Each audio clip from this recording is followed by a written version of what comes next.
摩太后书3章16节到17节，大家非常熟悉的一段圣经章节。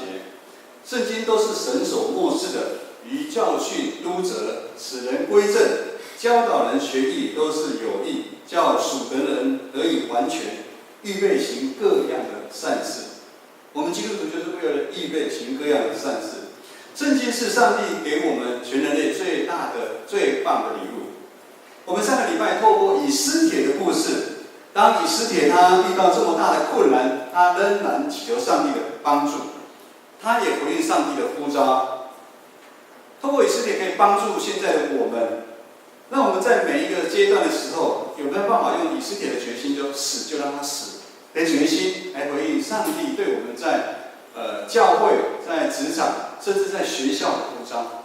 读书也是呼召啊，把书进本本读啊，也是呼召啊。因为只有救了我们真正的死去，才有办法经历主耶稣的复活的新生命。今天我们一样透过2000年以前，今天换成但以理。上个礼拜是以斯帖，这个礼拜是但以理。那我们都是跟着教会的读经的进度，我们一直在跑。其实社青上礼拜有跟我反映，蛮好，就是以前常常很少读到的经文或章节，现在其实你慢慢都可以读得到。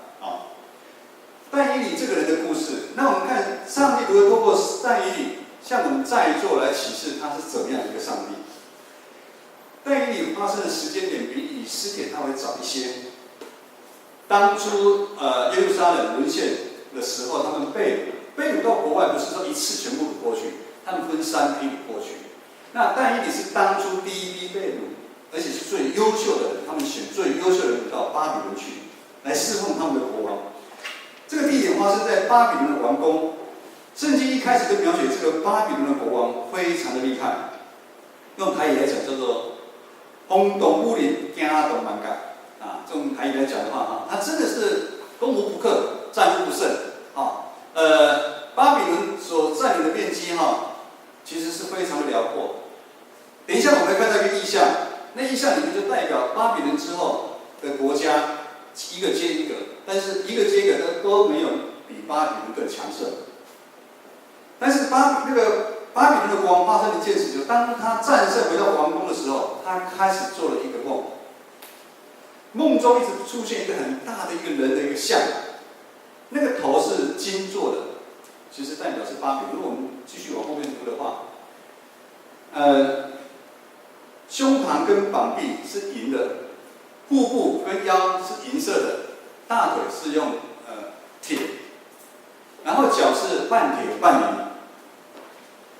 这样一个巨大的画面，让巴比伦生非常的害怕。以至于他睡不着觉，他就下令召集巴比伦所有的博士、术士以及智慧的人来帮忙他解答他这个梦，他到底是发生什么事情。可是结果呢？当大家都没办法解梦的时候，国王就非常的生气，下令把全国所有智慧的人全部杀掉。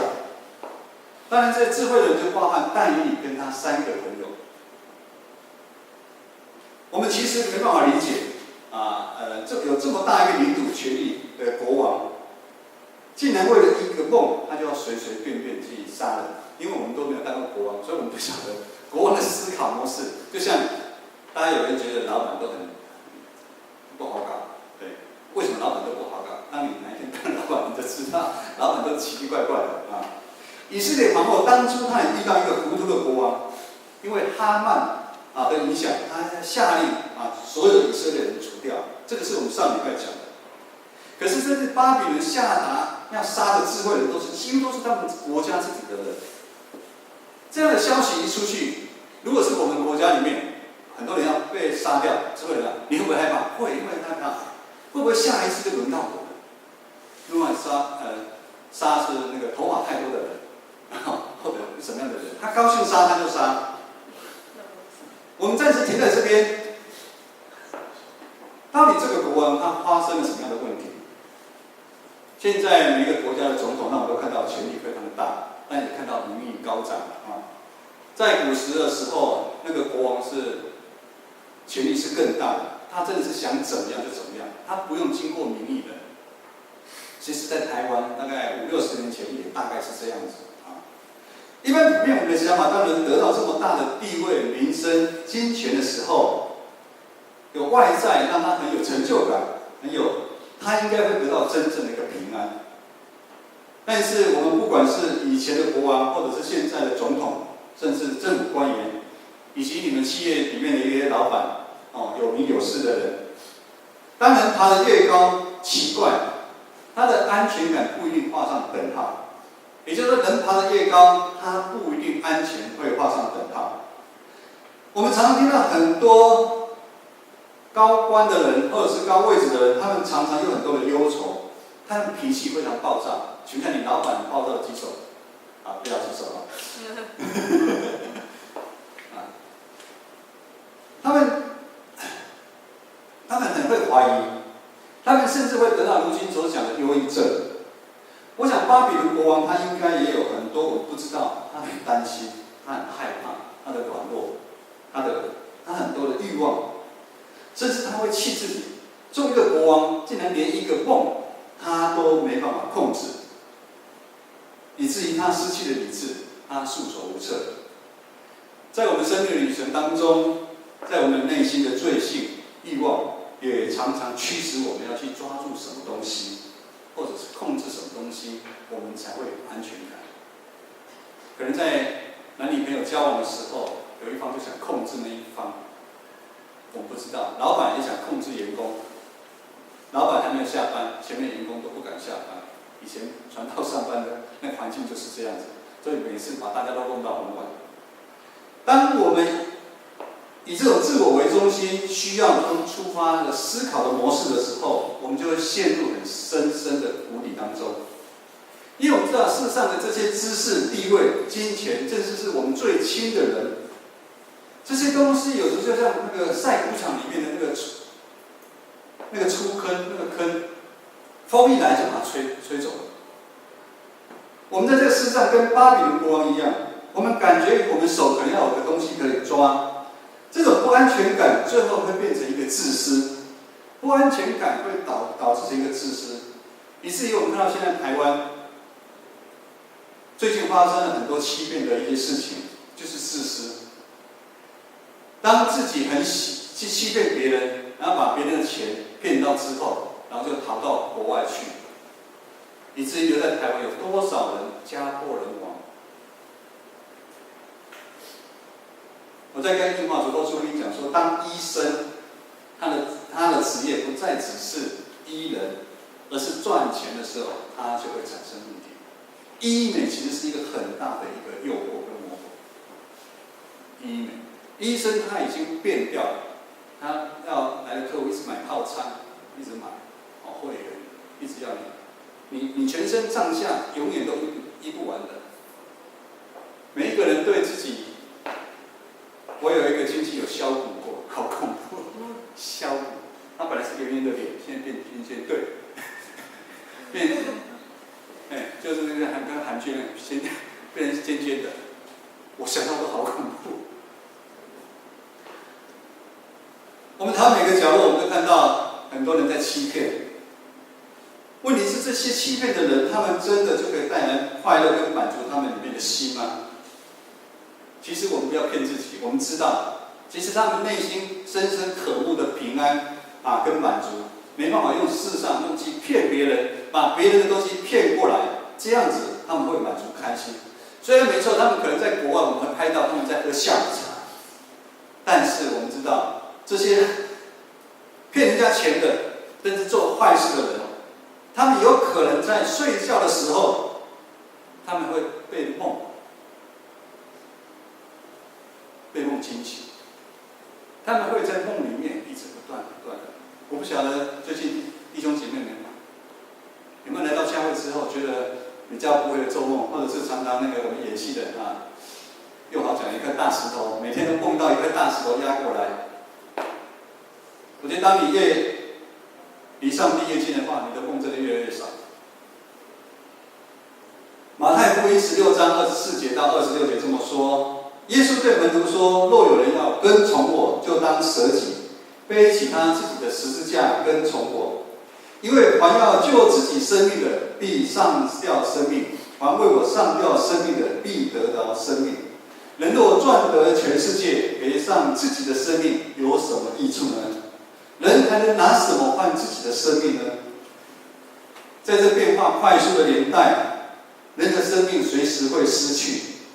尤其这阵子，台湾有很多有名的企业家、艺人，他们在很年轻，可能因为他们的病，因为意外，他们努力一辈子的东西，他们没有一样带得走。上帝爱世人，将他的独生子赏赐给我们。耶稣成了我们的模范，为我们完成了在上帝救赎世界人的计划。他没有顾念他自己的生命。我们回想，如果耶稣他顾念他自己的生命，他自私，他不愿意背起他自己生命中的十字架的时候，那我们现在又该如何呢？因为耶稣的死，我们才可以得到新的生命。原来如此，原来只有真正经历死去的人，才有办法体会什么是真正活的生命。每个基督徒应该都有这样的一个体验：旧事已过，我们都是新造的人。我们一定要真的完全死去之后，我们才可以得到新的生命。原来为了上帝的需要，我们可以限制我们自己。人看似牺牲，其实是得到。怎么说呢？但以理他虽然被掳到巴比伦，在那个混乱的年代，他随时会死去。但是但以理跟他3个朋友，他们仍然遵守犹太的律法跟诫律，他们不同流合污。就像在这个世俗的社会里面，我们要同流合污吗？上帝让但以理在各样的事情，在各样的地方，让他蒙恩得到怜悯，又赐给他文字学问、聪明知识。特别是但以理，他明白各样的意象及做梦。但以理有这样的一个能力。当但以理得到通知，巴比伦国王要将全部巴比伦智慧的人杀掉的时候，圣经记载，但以理就用精通智慧的话来答复国王，求国王宽限时间，让他会将梦解释给国王。当但以理回到住所的时候，他第一件做的事情就是邀请他3个朋友跪下一起祷告，盼望上帝的怜悯，将国王做梦的事指示给他们，免得因为他们及巴比伦所有的智慧人都被杀死。上帝就在异象当中对但以理显现巴比伦国王做梦的事。我们的上帝他不但救赎但以理跟他3个朋友，上帝也救赎我们所谓这些外邦的无辜的智慧人的生命。但以理当上帝向他显现的时候，但以理就马上赞美我们的上帝。以下是这一段是但以理对上帝的赞美。我们从但以理对上帝的赞美当中，我们知道但以理对上帝有非常的了解。我们一起来读这一段。来，我们一起来从华语22章20节，我们可以看周报那个是不是20节到23节，请。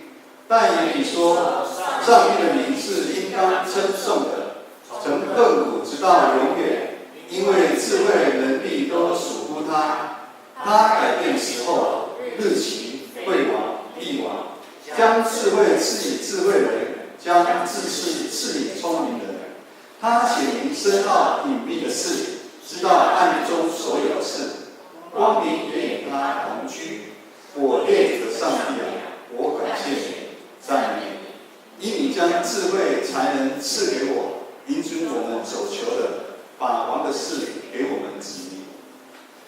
为什么但以理在生命危险的时候，他会这么有把握，这么充满了信心？那是因为他对上帝的认识。他知道他所侍奉的上帝一定会帮助他，因为他的内心里面有上帝的灵与他同在。用我们现在的语言来讲，就是他是一个有信仰的人，他凡事依靠上帝。但以理的信心是建立在他知道上帝是所有智慧的源头。但以理受辱的期间，他坚持信仰，虽然因为这样会遇到许多的麻烦，甚至是不方便，甚至带来杀身之祸，但因为他愿意为上帝来死的决心，让他经历重生的一个生命。但以理的灵命超越一般的人，以至于他有办法写出这样一个赞美的一个诗歌。但以理对上帝的认识绝对不是偶然的，也不是突然间就出现的，是他在信仰上面，平常他对很小很小的事情，他尽心又尽力。圣经记载，但以理在连食物这个方面这么细小的事情，他都立志要遵守，他不吃那边的国王的饭食。如今在我们这个时代里面，什么是我们基督徒觉得是很细小、很细微的事情？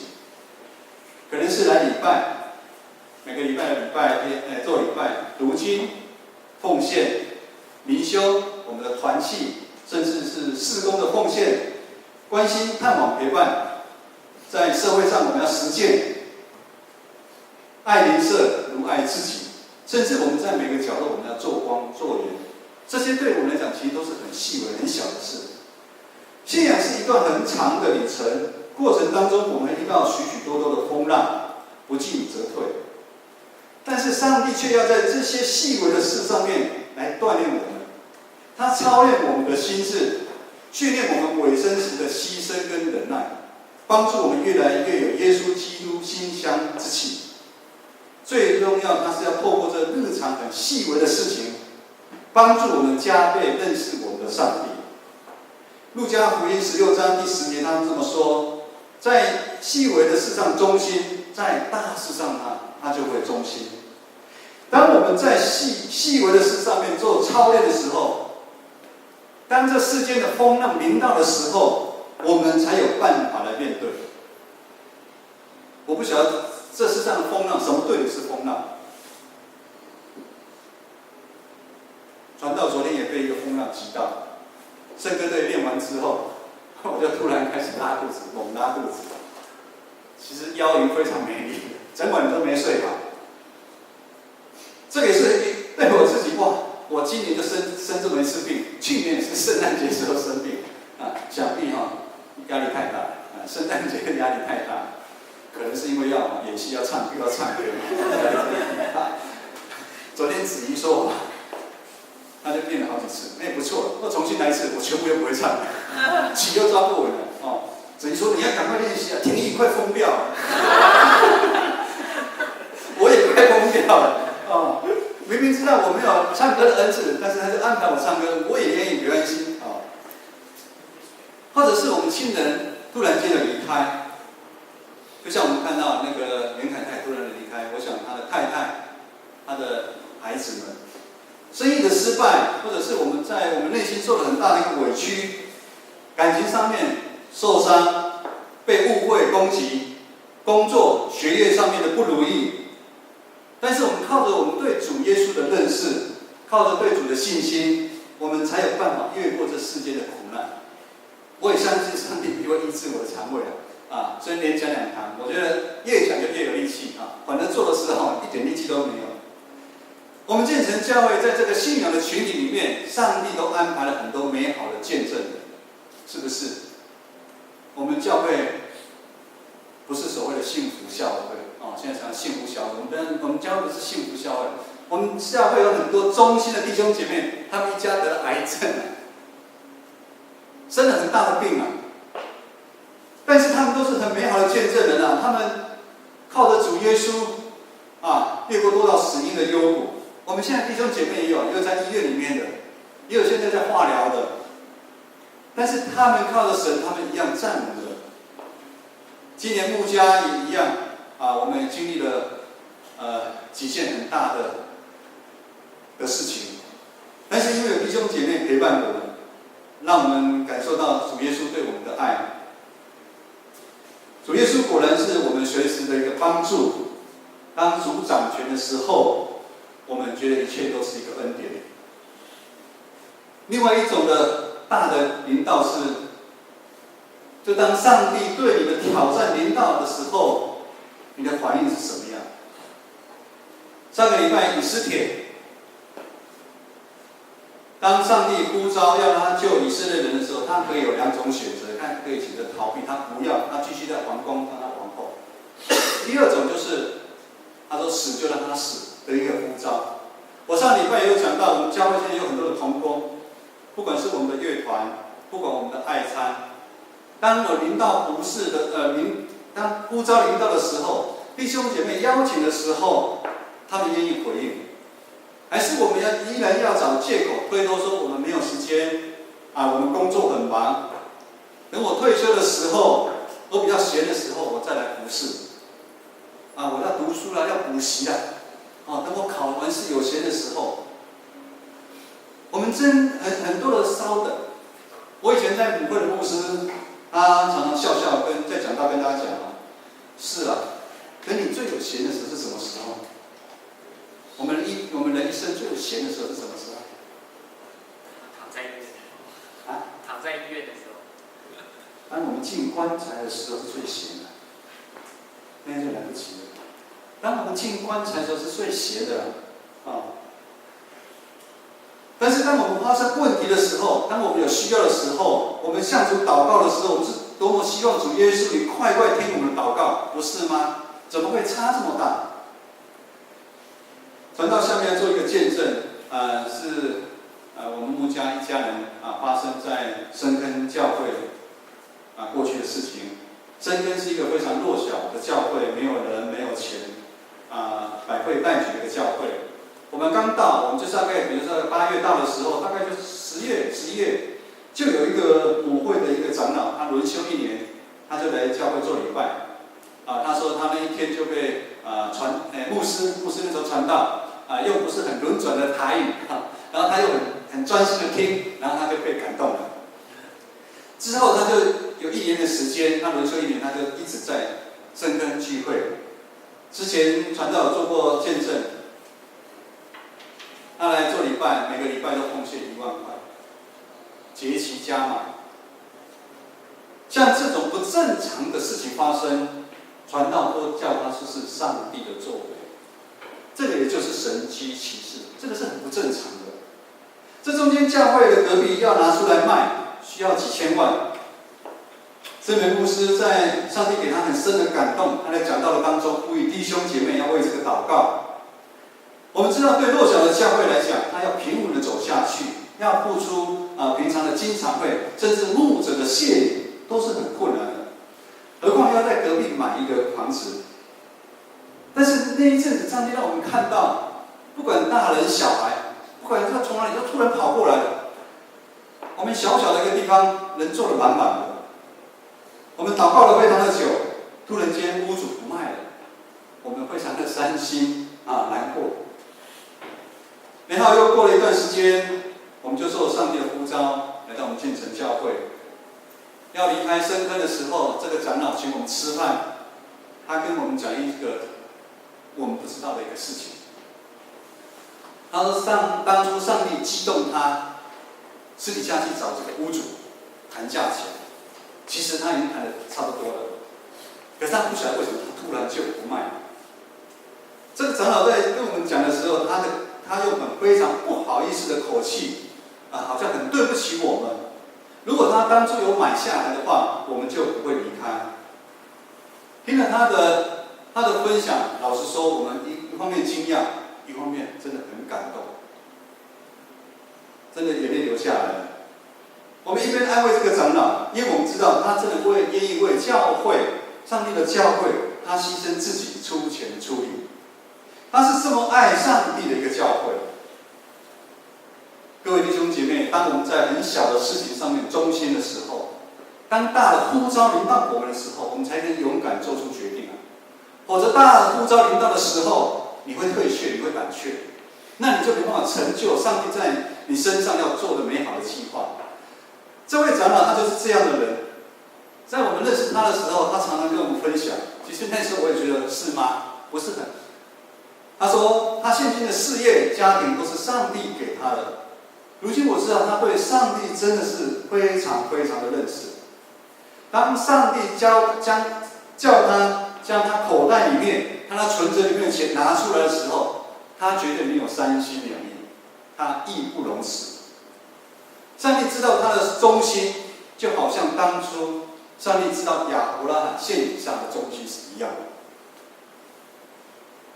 之后我知道上帝赏赐给他的不管事业，传道不想引导到成功神学去，上帝不管在他的事业，甚至他孙子一个一个出生，我相信已经超过当初上帝要让他拿出来的金额几千万。上帝让他得到更丰盛的一个生命，他依然很关心我们。虽然我们已经离开深坑，他常常也很关心我们。这里是上帝对他忠心的百姓奇妙的作为。上帝传道的期待我们每个弟兄姐妹都能在小事上面忠心，都能够一直经历上帝奇妙的作为在我们的身上。2018年就要过了，希望在来年。其实我们细细去看2018年，其实在建成教会每一个弟兄姐妹甚至我们这些可爱的七小福我们的其实有很多七小福有很多的事情都发生，他们可能没想那么多，但是陪伴他们大哥哥大姐姐应该会有很深的一个经历。今天是代降第二主日，代表着预备信心，等候主耶稣再来。上个礼拜我们是纪念主耶稣的道成肉身，今天我们是纪念主耶稣的死。我们在这个节期，我们应该用悔改的心来反省什么？反省我们信心是有没有合主的心意，求神重新在他的灵在我们里面来滋长，使我们的灵命重新得到力量。只有这样，我们才有办法面对未来每一天的脚步。当资讯发达的时候，常常会觉得死亡离我们很近。以前在70几年的时候，我来台湾，那时候是没有手机，甚至电话都很少。我记得我有事情要打回金门，都用发电报。现在你们没听过什么叫电报？紧急的时候电报。常常父母亲给你的信要坐船，至少2、3个礼拜才会到你的手上。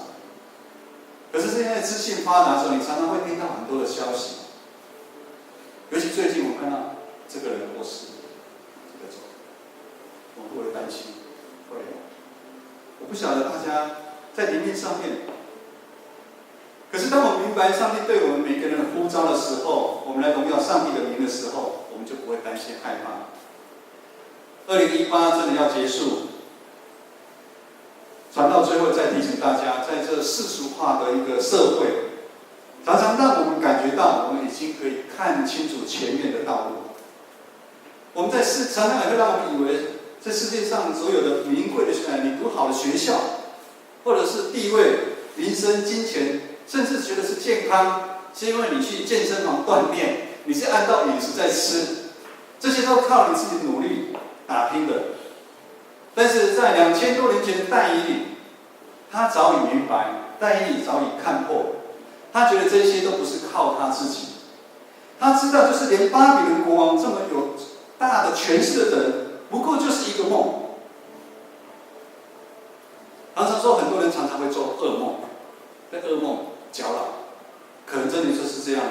上帝给他一个梦，他就无法承受，他就失去了理智，在每一次遇到困难，可以做出正确的一个选择。如果没有上帝的光引导我们，我们就会像巴比伦国王一样，我们会好像在那个梦中梦到那个大的人像，那个巨大人像，我被那个人像所控制的。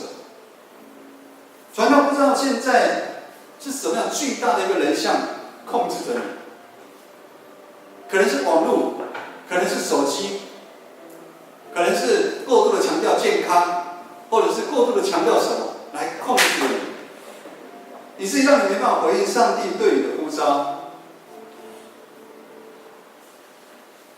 上帝的光就像击碎巴比伦梦中那个大人像的一个石头。当我们进入往后看，那个大人像代表之后几个历世历代很有名的一个国家。但是我们看到会被一块但以在异象看到被一块石头把它击碎，就一块石头就把它击碎。上帝的光就像圣经记载的这个石头一样，你再多巨大，它丢过去就把你滚碎。上帝的光才是我们的盼望。我们千万不要因为前面有很多的困难，不管是工作、学业，甚至是感情、家庭婚姻问题，我们不要失去了盼望。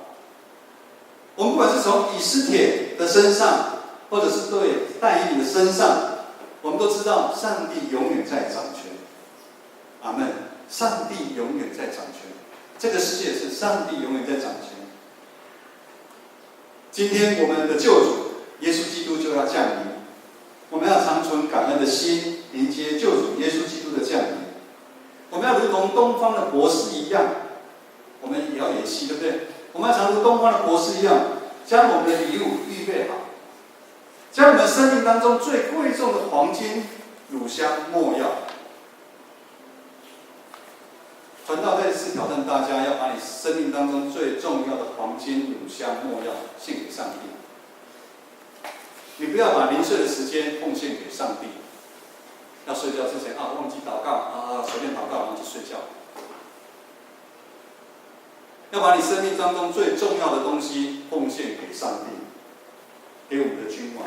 我们一起来祷告。天父上帝，我们满心感谢你，我们赞美你。你的光深深的照亮了我们。主，我们知道我们内心有如同那个哈比的光，有那个大的巨人的像困扰着我们。可能是我们家庭上面的一个问题，可能是我们从小所受的一个伤害。恳求主你的光照到我们最深最深的抵触里面，你的爱触摸我们每一个弟兄姐妹，让我们能够因着光，因着光的盼望，因着光的引导，让我们勇敢昂首快步的我们往前来奔跑。因为主耶稣是我们最大的帮助。主耶稣的爱使我们苏醒，让我们重新过来，让我们深切渴望地活在主耶稣的手中，生命跟随他跳动。我们一起来站立唱这首歌，我们让主耶稣的爱来爱我们。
让我们再一次重新他里面。唯有我们先求神的国、神的义，他才会指引我们正确的一个方向。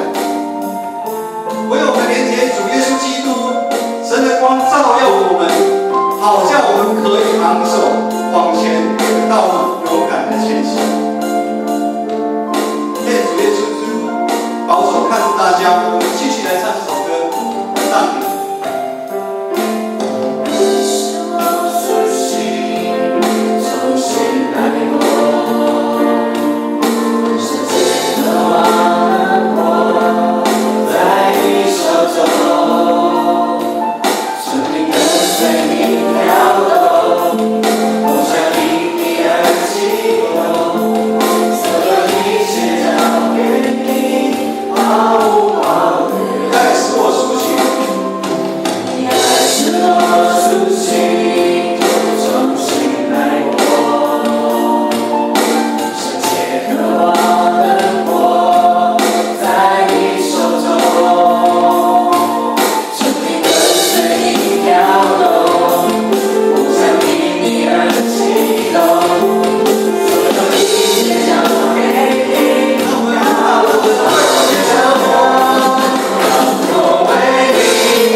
祷告祈求奉靠耶稣的名，阿门。